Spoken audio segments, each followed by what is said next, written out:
In today's episode, Lauren asks, what should go into a successful launch plan for a podcast?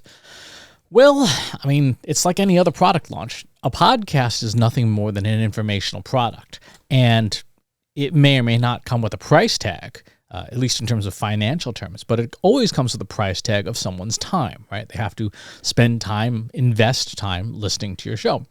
So a big part of podcast marketing has got to be, what am I giving the listener or the viewer in exchange for their time? Right, so do all the basics of product marketing, right? What is the price in terms of the time commitment, right? Because you can make a shorter show and consume less time in exchange for, we're not providing as much value, perhaps. And certainly, shorter content lends itself well towards the more short-form content platforms that are present today, such as YouTube Shorts, Instagram Reels, TikTok, etc. But all launches fall under essentially four basic categories, right? There's creation, distribution, activation, and measurement. Creation is the content itself, the podcast itself. What's it going to be about? And of the 2 million different podcasts that exist now that are in production, what's in it for the audience? What's different? What's better? What's the unique selling proposition of your podcast? Right? If it is yet another show on B2B marketing, and there's a gazillion of them already, what's different about yours? What's better about yours? What does the user get? What does the listener get from your show that they can't get anywhere else? There are some intrinsic differences. For example, you as a host, presumably that there aren't a dozen of you, so there is your voice. But in terms of value, what does the user get? So creation is the first aspect. The second aspect is distribution. Where is your show going to go? Right? You have your RSS feed, of course, because it's not a podcast if you don't have one. You have your website. What else? Are you going to publish on social media channels? Are you going to publish a newsletter? Are you going to publish excerpts and things? I've seen some podcasts be very, very successful, for example, on YouTube, doing a 3-tier strategy where they have the full show. They cut up the show into little pieces, 5 or 10 minute chunks of content based on the full show. This works really well with interview shows, where you basically take each individual question and split your full-length interview into the individual question and point back to the full-length show. And then people will take shorts from that, up to 60-second clips from the individual questions, little one-liners and zingers. That's all part of your distribution strategy. And, of course, you can repurpose those short-form pieces elsewhere.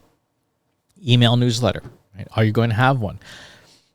I would strongly suggest that you have one. It is folly, I think, almost these days to have a podcast that does not have an accompanying email newsletter, so that you have a way to capture your audience in a format that you own, because you don't own Apple's podcast player or Google's podcast player. You don't own any social media channel, but you control and own your email list, as long as you obviously keep paying your bills to your email service provider. So that's a major part of distribution. Just making sure that you have all these channels available, that the show is available in as many places as you can get it. This is where services, for example, like Libsyn come in a lot of handy, because they have like 16 or 17 different integrations to push your podcast to Spotify, to iHeartRadio, to Stitcher, and so on and so forth. It makes the distribution a little bit easier. The third leg is activation. And by activation, we mean, how are you going to use your marketing skills to get other people to help market your show? This can be old school tactics like promos or guest hosts. This can be newer school stuff like influencer marketing, having influencers within your space talking about and sharing your show. One show that I don't know if I would call it a podcast or not, but the YouTube serial Hot Ones with Sean Evans is a brilliant format, right? You get guests, they get to potentially embarrass themselves eating hot wings, but you get to leverage their audiences, because as particularly as they've leveled up over the years. The guests keep getting bigger and bigger, which means the potential audience keeps getting bigger and bigger as well. The same thing can be true for your show, right? For your niche, your industry, your topic, whatever it is. Getting other people on as guests is a pretty straightforward way of helping bring in their audience. So doing the activation side of things, running advertising, running ads for your podcast, on other podcasts, in newsletters, in other people's newsletters, using traditional ad tech systems like Google Ads or TikTok ads, whatever the case may be. All of that goes into your activation piece. And then you have the measurement piece, right? What worked? Right? You have all of these different tactics. Hopefully you used good tracking codes and things. And that measurement piece will tell you what things worked for your show's promotion and what things didn't. Especially where you spent money. If you spent money in places and you didn't get quite the return you were looking for, you should know that, so that in your second and third waves of marketing, you can do more of what worked and less of what didn't.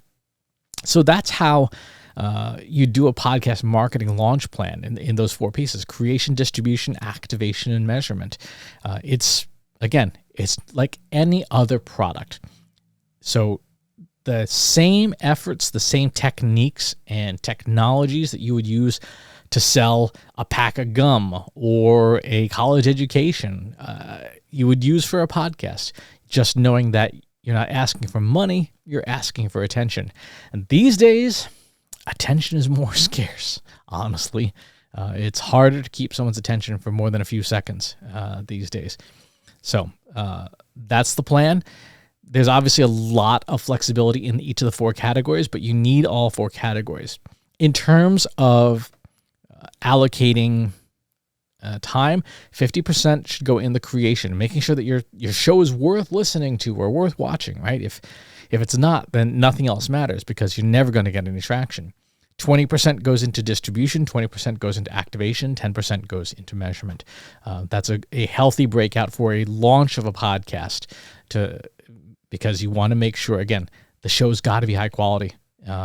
The days of simply creating a podcast and expecting people to tune in because of the novelty that is a podcast, long over. So, good question. Thanks for asking. If you like this video, go ahead and hit that subscribe button.